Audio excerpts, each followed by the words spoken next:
5, 4, 3, 2, 1, and we're live. Daniel, thank you so much for being here. You're welcome. And welcome behind the stage, despite this not being a proper stage.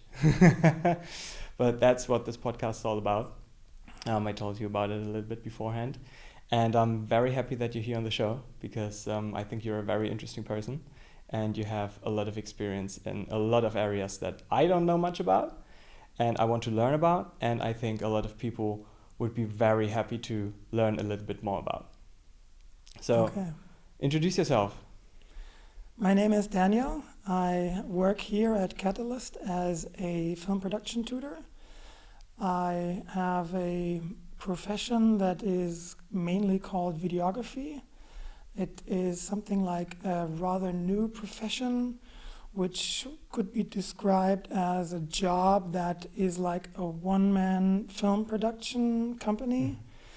So as a videographer, you have your own equipment, you film, you shoot, you edit, you pretty much hand over the entire produced video to your clients, which in most cases are clients from the realm of commercial videos for social media and websites, image videos, social media communication, campaigns, interviews, event documentation, and things like that.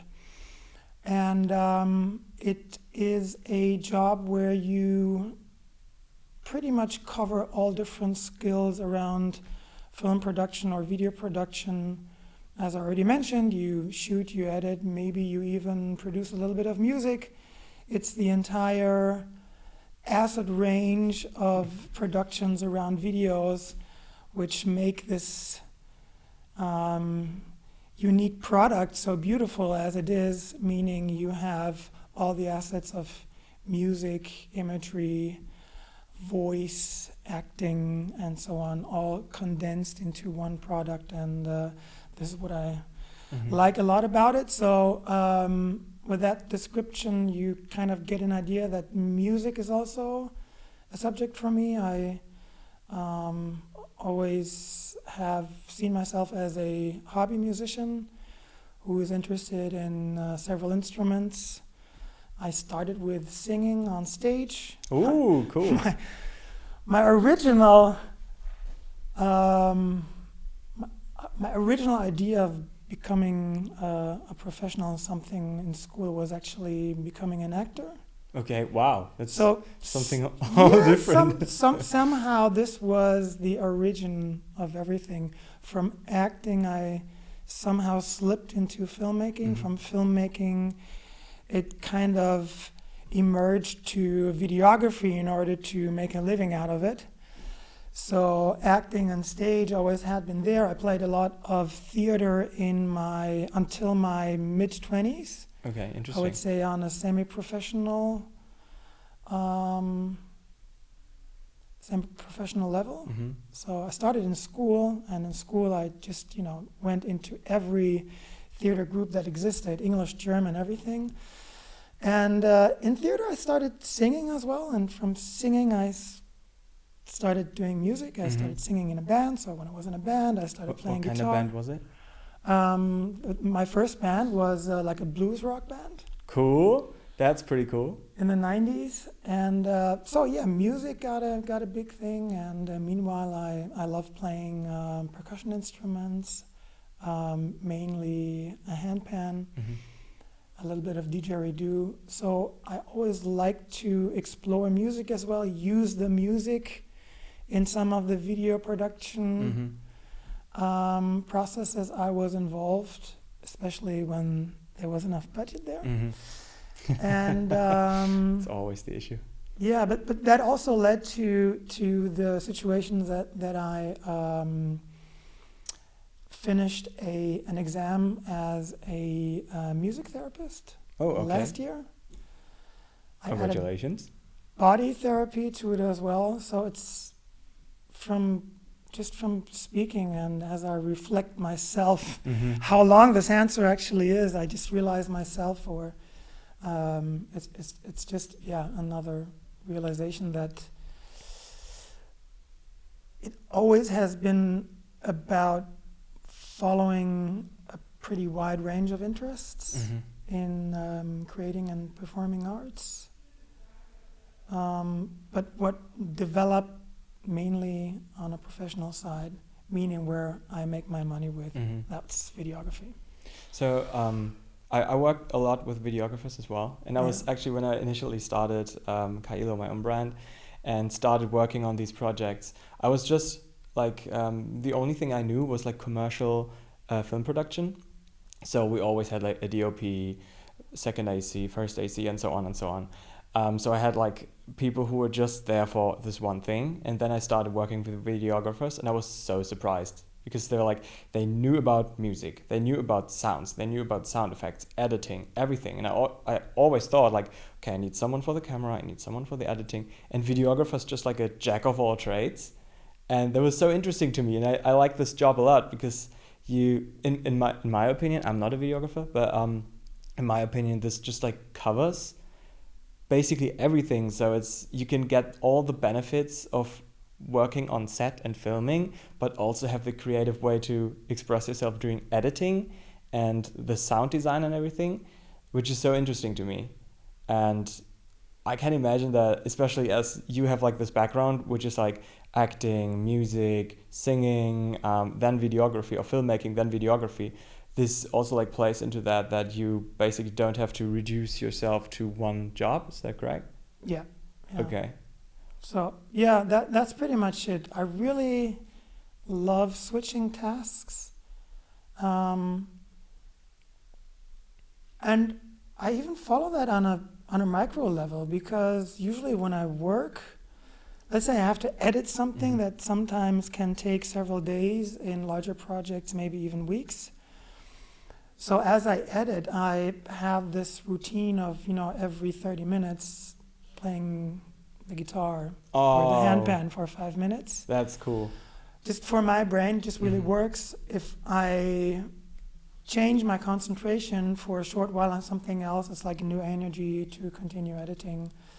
And I do know I have this tunnel I can be in, meaning if I'm like super convinced or super enthusiastic and passionate about something, I completely forget time, and for hours I can just do something without changing tasks. But this is rare. It just happens sometimes. If you are in a regular job and you just do your routine, I kind of need changes.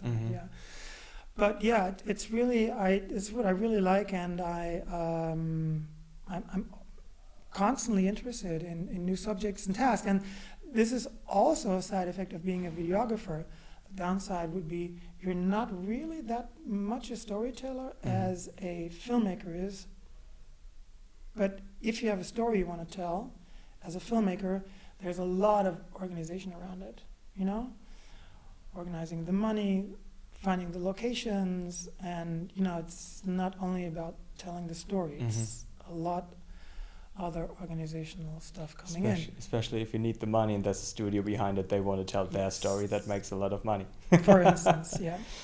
Well, as a videographer, you don't really have that, but as you just described, you have all these craft tasks which are involved, and it's really fun to, at the end, have this final product, the final result, and the feeling of I did every single part of that. It's just a nice feeling. I think this is in our nature. We like building things. We like to build something and then look at it and then say, I did this. It just feels nice. And the other thing is, as a videographer, in this kind of business, you come to visit all sorts of different places and people you do not really expect before. You come to companies, plants, countries, places, situations which are sometimes very unique and at least interesting. And very often the video is about this place right now. So if it's a plant or a company, and you describe the production process of something, even though you don't really have an identification with that kind of product, it's really interesting to figure out how it is made. And you can make conclusions from that to other processes, and you get an understanding how our world actually works. You learn a lot. You learn a lot, yeah. And it's something I really like, and that is really good for a curious mind. But there is actually another field which kind of touches videography, and that would be the video journalist. And personally, I think that's even more amazing, because the video journalist also has to cover all tasks around video or film production, but at the same time, he has to be a journalist. And being a journalist also is a huge range of skills and competence you have, because you really need to have a really deep, ideally objective understanding of many, many different things. Yeah. And I think that job is really underestimated and underpaid, and hopefully something that will be more and more important for the future. And I think that's a very interesting task, which is very similar to the videographer as well. But I think like as a video journalist, you even need to be like knowledgeable about the topic even beforehand. Because as a videographer, I think you could figure it out on the way. Like obviously you do some research on it, but a lot of the stuff that you film and incorporate into your clips, videos, films will be taught on site, while as a journalist you have the thing that you actually need to be, if you interview someone who's on expert level status, you at least need to have the basic knowledge of what you're saying, otherwise the interview will go downhill fast. But would that be something that you'd be interested in the future doing? I kind of slipped into that role just as a kind of substitute. I was working for a platform for independent media, and I was the video producer. But at some point, they didn't have an interviewer, so they asked me if I could actually make the interview.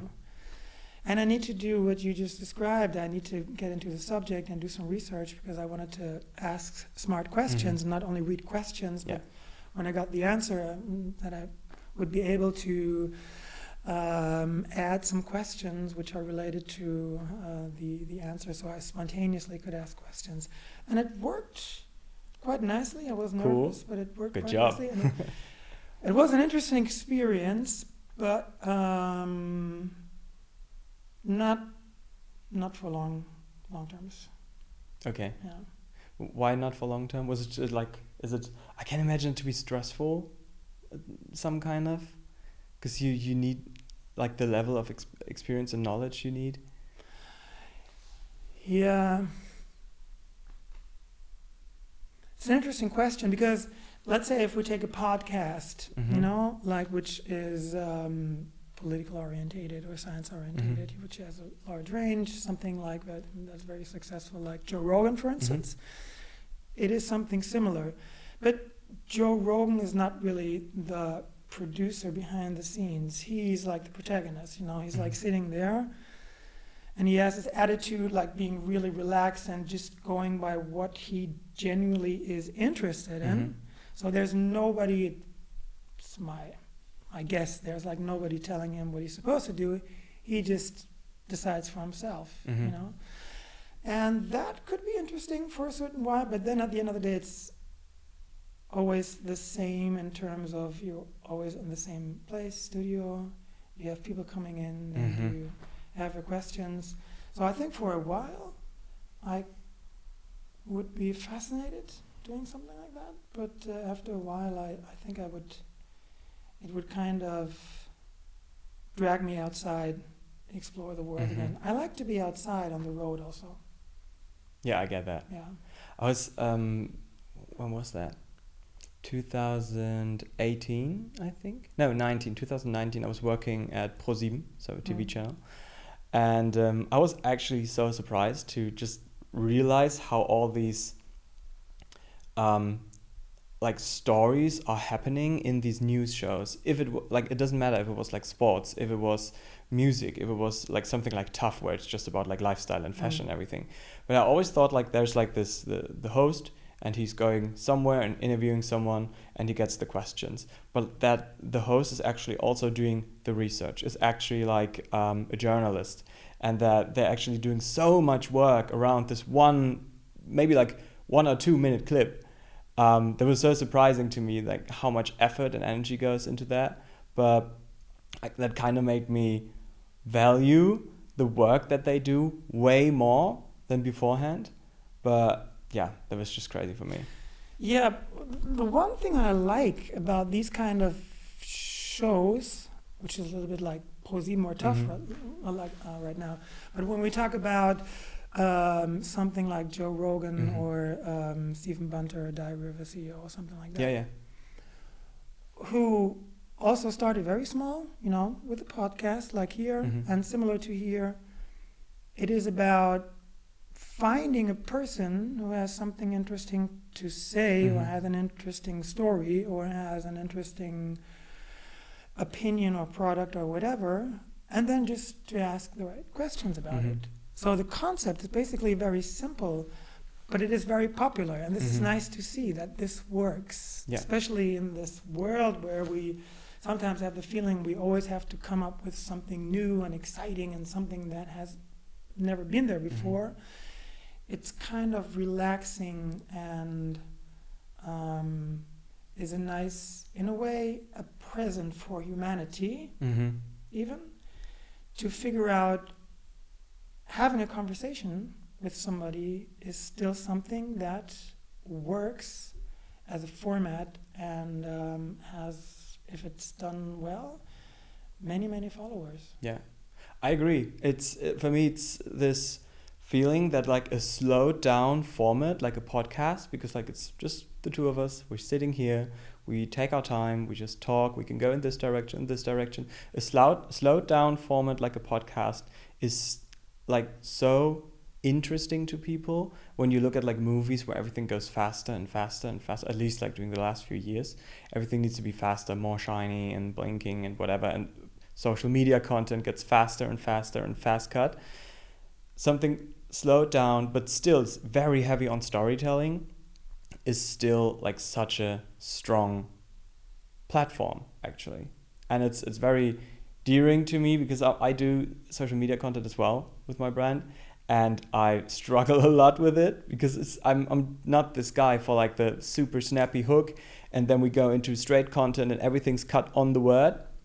I'm more like I like to take my time. I like to talk. I like to get a response. I like to reply to that, and that's why like podcast is such an amazing tool to tell stories. Because you said it perfectly right. If you find someone with an interesting story and you ask the right questions, it doesn't have to be, well, and then I like exited the CIA and now I can whistleblow. It's more like, well, I did that and because of this happened and then suddenly this happened. You won't believe what I'm telling you now. It's just so slow and building up and just enjoyable. Do you have some podcasts that you listen to regularly? Not that many. There's these two sides of what you just described. I think on one side it's very important that, and there might be a kind of a retro movement in many ways to slow down a little bit, because the acceleration that we have in different layers of society does not work anymore.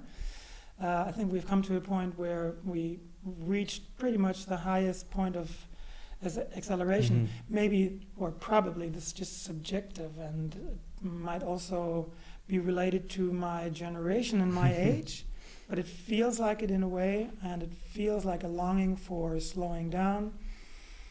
But at the same time, I'm relaxed about it because I think solutions, they find themselves very often. I think we often have this tendency of there needs to be done something by whom or whatever, we're waiting for politicians to make decisions, we're waiting for an organization, but very often things solve by themselves just by the needs that we develop. We just stop watching things that are fast. We stop speaking fast. We start taking more time because it's a natural desire that appears, and with it, things slowly start changing, and changes usually need a little bit of time. So I discovered that with myself There's this speed, and I am impatient with a lot of things. Mhm. I watch YouTube. It's my main channel for social media. I'm not that strong into other social media channels, which is natural. As a videographer, I watch rather a lot of YouTube. And so now we have shorts, and sometimes I find myself thinking like, oh, I hope there's a short about it. It's just quicker. So I really need to find this time and space, next to all these tasks I have, where I can say something like, okay, do I have this 1 or 2 hours to listen to this interesting Stephen Bunter Diary of a CEO podcast, which has a really, really interesting subject. So it happens once a while. Diary of a CEO is something I watch. Then in German there is Hotel Matze, which also has a pretty wide range of subjects, which is interesting. And then it's mainly just podcasts, single episodes that some friend would send me and say, hey, I think this is going to be really interesting for you. So it's more that I go a lot by recommendations from friends, but I really do not have like this one or other podcast I listen to on a regular basis. It's very interesting what you just said about YouTube, because I discovered a similar development. I move away from Instagram and TikTok and more into YouTube, but I still catch myself from time to time looking through the shorts. So basically doing the same as on Instagram and TikTok. But in general, I figured out that I was also looking for a little bit slowed down content, a little bit more build up, a little bit more craft put into it. What is your feeling about social media? Because as a videographer, you just said like they are often booked for social media. What's your take on it? It's definitely a subject that I reflect on a lot. I think it's almost impossible these days not to, especially if you are one of those who produce the content. The concept of the content mostly comes from an agency, so it's not my idea. I'm just the guy who makes it. But still, it is a sometimes weird situation of listening to all these, all the criticism and all the danger and worries about social media, and at the same time being one of those who actually produce the content. And by really trying to find my own objective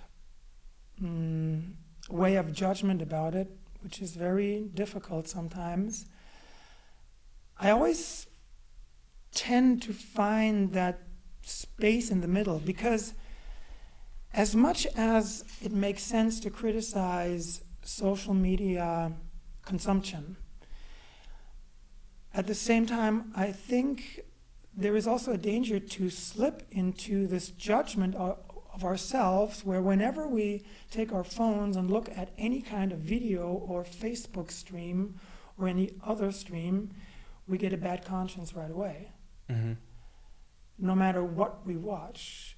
And that's also not beneficial. Marcel Reich-Ranitzky? Yeah. So German listeners, they know him. He passed away, I don't know, like 10 years ago, maybe something like that. So he was a very famous literature critique. And he once said, television makes the smart people smarter and the dumb people dumber. And I think that's very true, and you can transfer that to any kind of medium, also to social media. So it's not really problematic to consume social media. It just matters what do you consume and how much, right? Even if we have this scrolling around shorts that we just talked about, it's probably in many cases not really that beneficial, because only very rarely you will have a short with a small quote that really, sticks with you and you really think about it and reflect about it. And these are the things which really matter and are important for us, because what we are as personalities and individual is the result of the range of intense emotional moments we had in our past. Mm-hmm. So every time we live something really emotional and remarkable, it's like a stain, it's like a stamp, it's like a unique point in our lives where something develops, changes, and so on. It can be positive, negative, but that's what shapes us. And that only works with films and videos when we see something that really have an influence on us, that inspire us, make us happy, sad, or worried, or whatever. If there is a possibility that we can let it sink, that it goes under the skin. And that needs time and space in order to develop. Because the way how it sinks in and develops, that needs room and space. And it just, like scrolling and flicking around with shorts, it's not really that, But maybe sometimes it's not always about creating something meaningful. Our life cannot be meaningful all the time. So maybe we have a really meaningful day. A lot happened. And it was very exhausting, or it was very beautiful, or we had a fight with someone, doesn't matter. So now we need to rest and we need to calm down our mind. And now what we usually do not find very beneficial for our brain or for our nervous system, that actually could work in a way just to calm us down, which is like, on a kind of meditative way, just flicking around. It's comfort food for your brain. It's comfort food. Now, of course, and I, already hear many therapists and psychologists in my ear, and being worried when I say something. Ringing the alarm bell, because of course there also should be the ability to do that without, being distracted by social media and just doing it with yourself and your thoughts. But again, why not one and the other? You can learn it by calming down, and then if you realize, is this really the only way I can calm down? Maybe I use it for the first 5 minutes or a few minutes, then I put my phone back, and then I just enjoy the silence. So maybe there is a way to kind of combine and to find the good and the bad in it, and not always see it black and white, but to see it from different perspectives. And I always come back to this nice quote from Marcel Reich-Ranitzky, which motivates me to actually consume social media and social media content in a way that it actually is beneficial, meaning rather focus on the interesting stuff, on documentations, on science, and it's really nice development that we have a lot of YouTube science stars, like absolutely. Bruce Lipton or Jordan Peterson or Andrew Huberman, It's a great way to actually make science accessible for many people. And also entertaining. And entertaining. Through YouTube, it gets, at least in my opinion, and like in my experience, more entertaining. Because you wouldn't read through a book if you have a video. It's easier to consume. Maybe you start reading the book when you see the video about it. I have plenty Vice of friends. versa. I have plenty of friends who heard about Jordan Peterson, saw interviews, saw speeches, and suddenly got into his whole cosmos and started reading his books. Yeah. So my suggestion would be, instead of like always having this bad conscience about social media, I would say try to figure out, and this can be an ongoing process, what is for me, how would I define the ideal amount and the ideal range of content that is beneficial for me? And then just try to stick with that, and be and be consistent with that decision. But I think maybe it's because of my age. I'm 32 years old now. So when I was growing up in high school and stuff like that, we did not have social media. Maybe it's because of that. But me, for my part, I'm currently at the state that I know where my saturation is for social media. Satisfaction or saturation? No, saturation. When I'm okay. I'm at the limit. Where it is on social media, because I scroll through it, and then at one point I go for like, there was getting exhausting because like all this input, like there's stuff that I've already seen, there's stuff that doesn't interest me, there's stuff that interests me that I consume, and then the algorithm pushes out more in this direction. But then I go for like, okay, so I know about this already, that's enough for today. That I like to put away the phone, and that I like to go for a walk.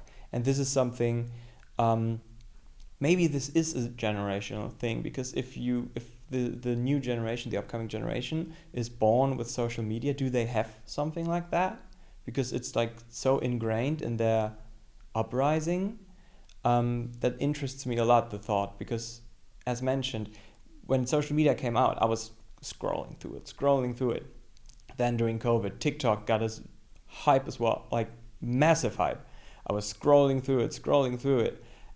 But nowadays I'm not doing that anymore. I'm looking at my Instagram because I have like a business Instagram, so to say, to check on my messages, to check on my numbers, and I scroll a little bit and see if I find anything useful for me, and then I put away the phone. And I think this is a development that I like realized in myself that a lot of people have, but that's just my opinion. You mean a more conscious way of using your phone and consuming social media? Not necessarily conscious. Mm-hmm. Like the fact that I feel the saturation is not necessarily conscious. It's more natural. That just my brain tells me to, okay, that's enough. Like we don't need this anymore, and my interest turns to something else. Which after like scrolling through the phone, I tell you, going for a walk is a gift. Yeah.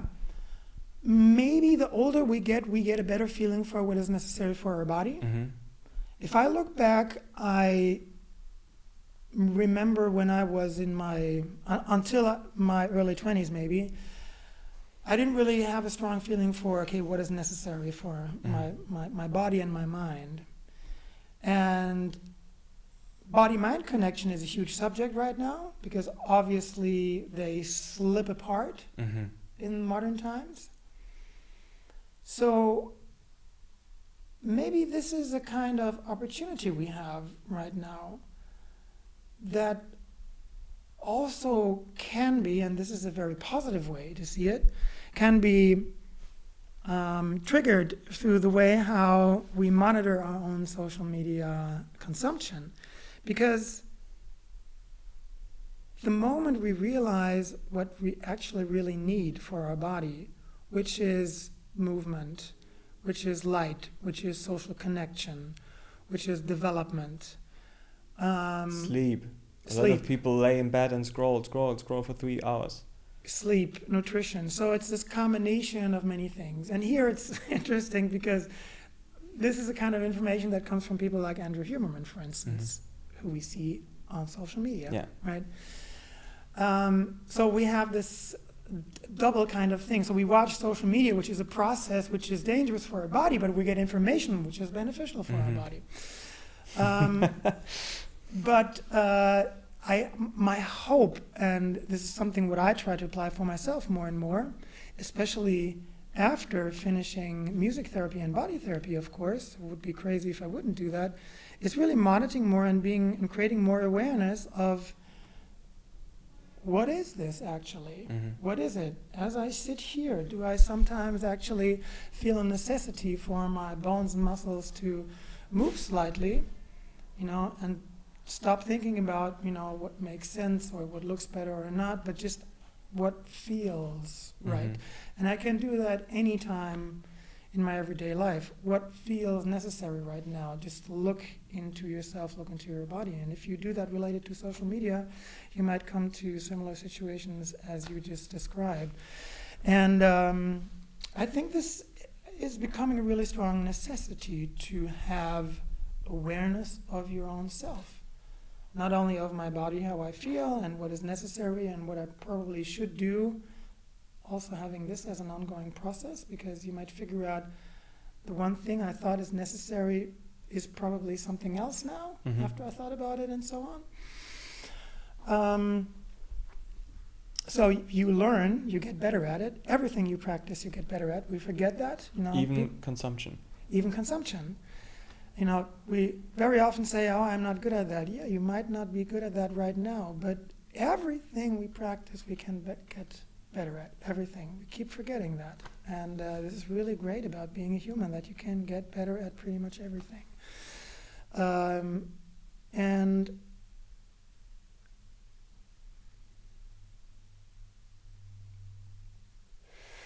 I lost where I had my thought. Luckily, it's not live.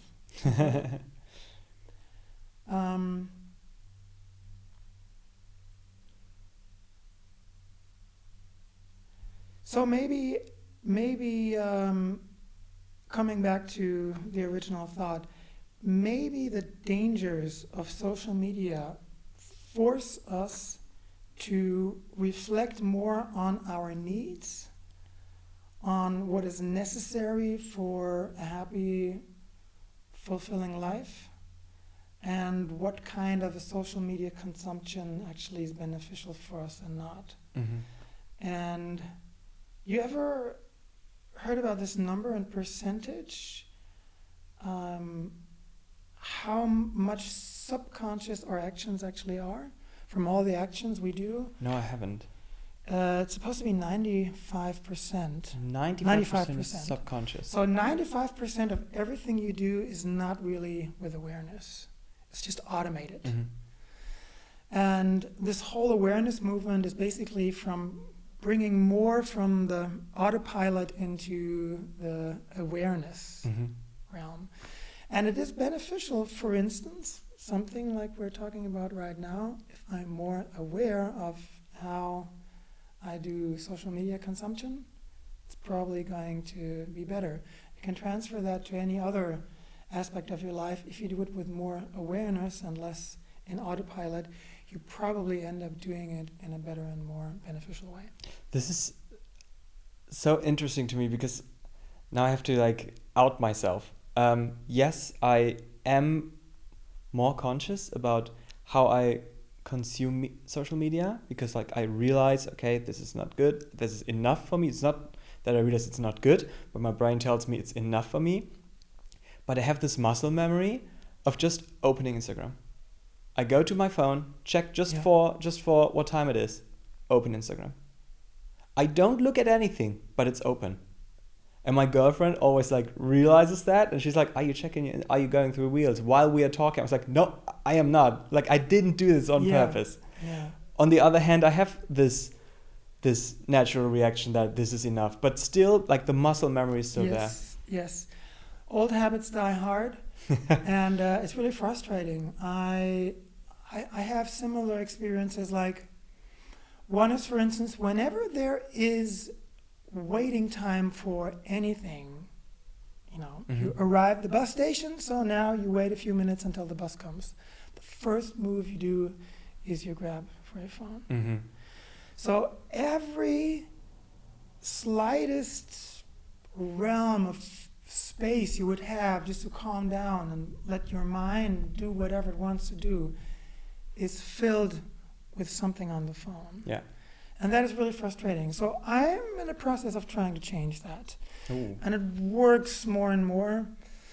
Sometimes I still need a kind of process for it. I like driving in a bus, public transportation. I just like it. I don't know. I can really calm down. And then I'm sitting on the bus, and instead of grabbing to my phone, I go no, I'm just going to sit here. And then I realize, just recently, it's actually really nice to just sit here and do nothing.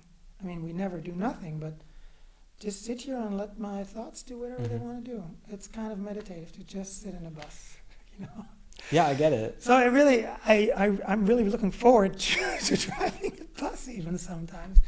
And the other thing is, I don't know if you know that experience, and it's a little bit funny, but it also is frustrating. So I go what time is it? These days, no one really has a wristwatch anymore. So I go what time is it? So I take my phone, and some notification gets my attention. And then I go okay, so some post, and I read the post and I put my phone back. And you don't know what time it is.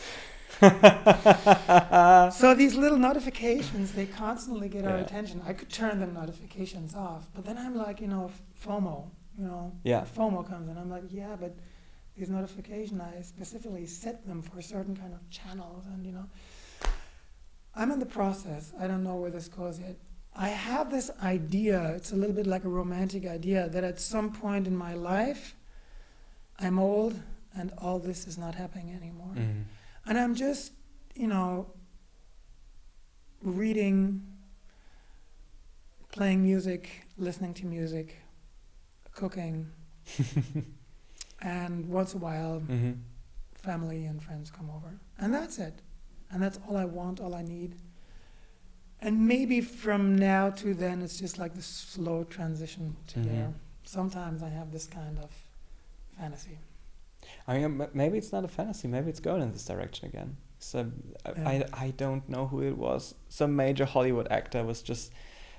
He said that he deleted his Instagram, and then people were like, "Well, are you not afraid that you're missing out?" And he's like, "So everyone's talking about FOMO. I'm actually having POMO, which is pleasure of missing out." Yeah. He is so happy to see all these pictures in the news of some random actors at the Met Gala, and he knows I was sitting at home, having popcorn, watching a movie with my wife.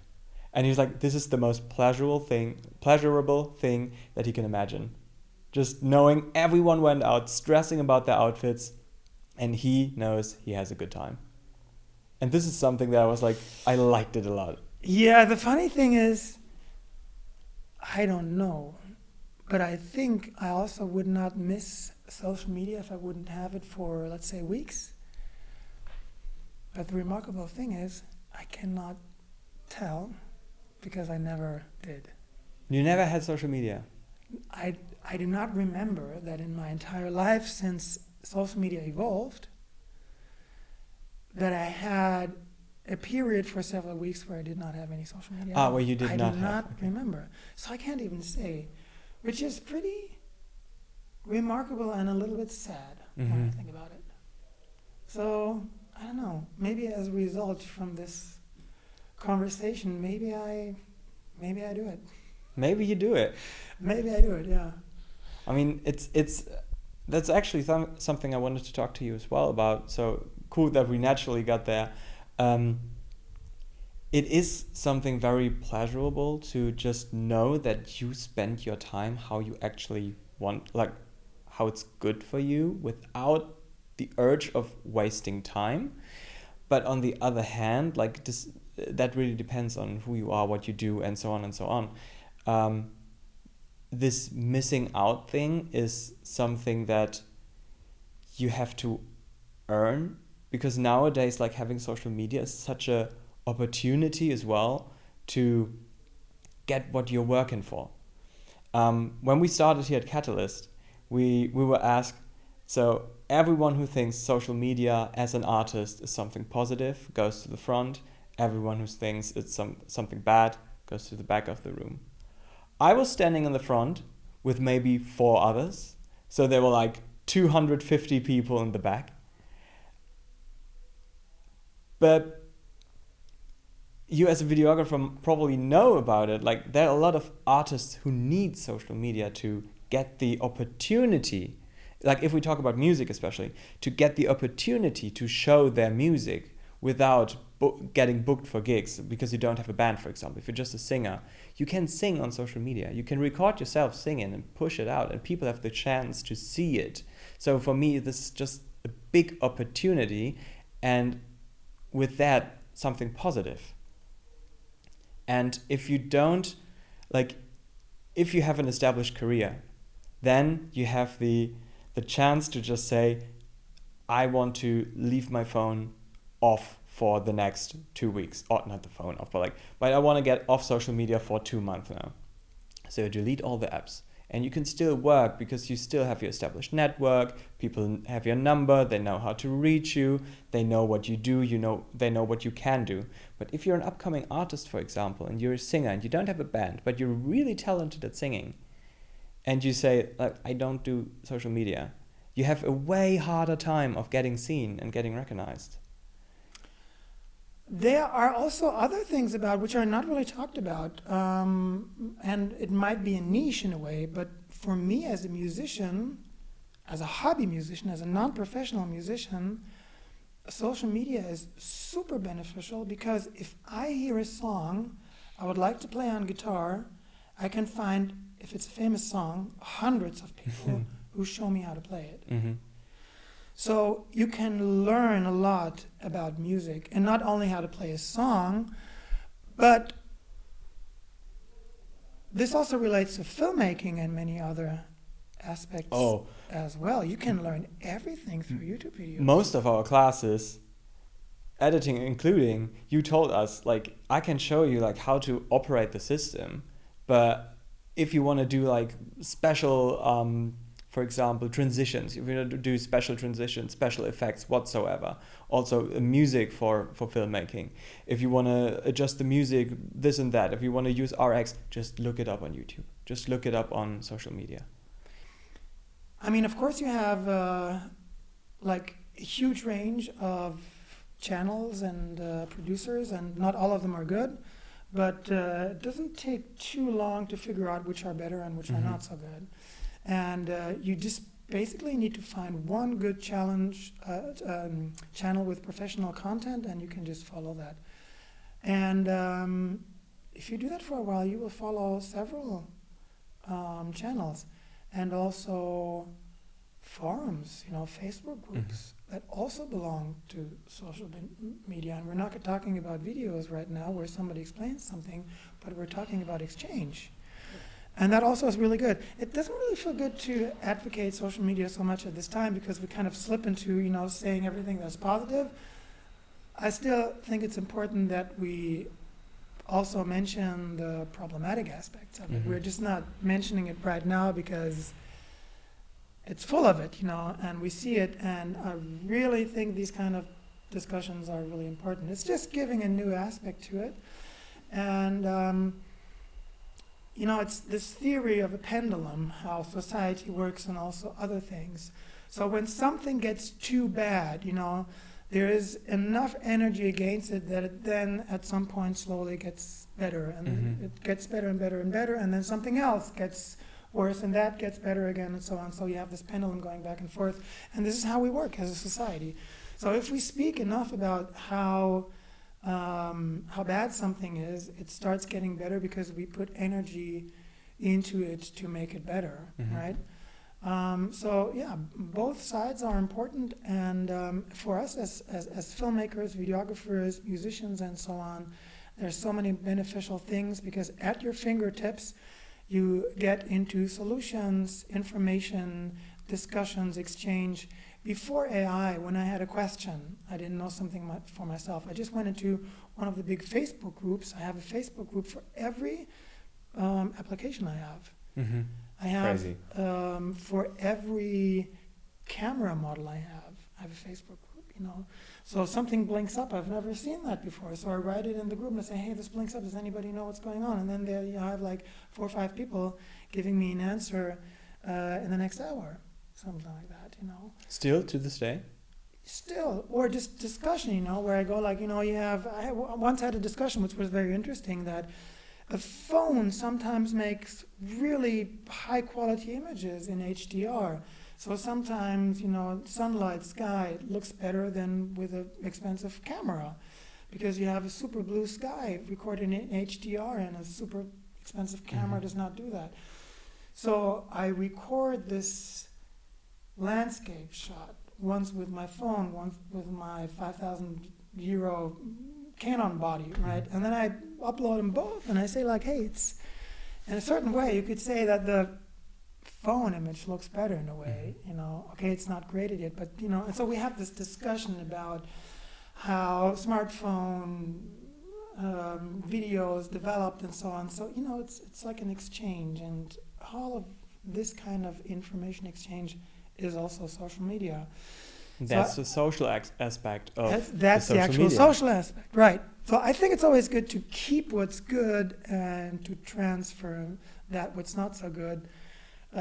which can be simple political, society-related things like which are discussed right now, to have a social media ban for kids under 13, 14, something like that, which is difficult because then it might even get more interesting for kids, and then they bigger brother handing over the phone. Find ways to do it anyway. I don't know, but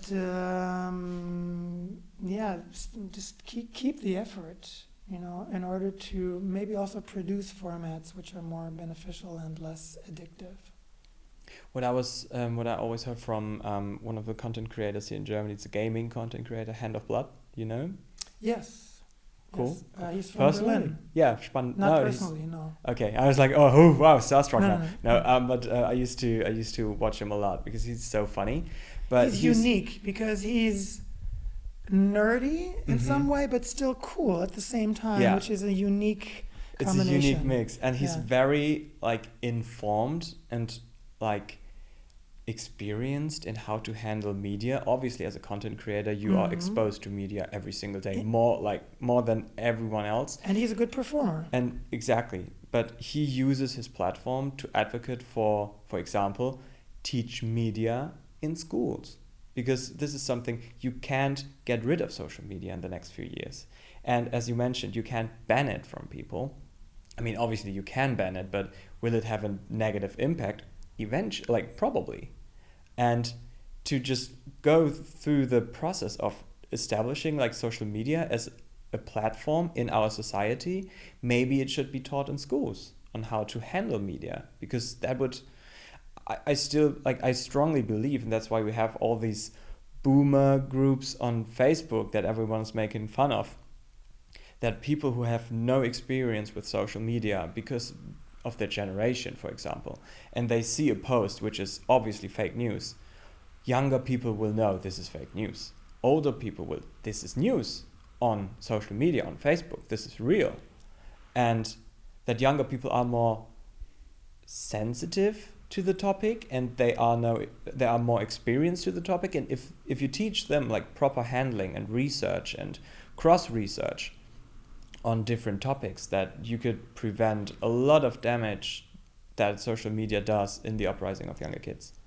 Definitely. I would have 3 suggestions for topics that should be taught in school. So the first one would be media and information judgment. How to perceive it, how to interpret it, how to see it, how to watch it. That would be one thing. Second suggestion would be, what is money and how does it work? Oh yes, please. We use it every day and we don't really know the function of it, There are huge differences between how people treat money and how they interact with it. There's some people, I have money, I spend it. I have money, I spend it. There's some people, I have money, I save it. How strong the relations of money influence our lives, our thinking, our emotions. That's really important, I think. We should do that more. And it already goes in that realm. The third one would be psychology. And not only have it as studies when you're older, but have simple explanations of how our mind actually works and how social interactions work. Because in that realm also belongs what is bullying? Why do people bully? And if you have an understanding what bullying is and what the implications are, you might not do it. On one side, you might stop bullying other kids, and on the other side, you might have some tools that you can use if you get bullied. And I think that is very, very important for children. So these would be 3 subjects. Now we slipped into another realm again. Yeah, that was a different topic than we expected.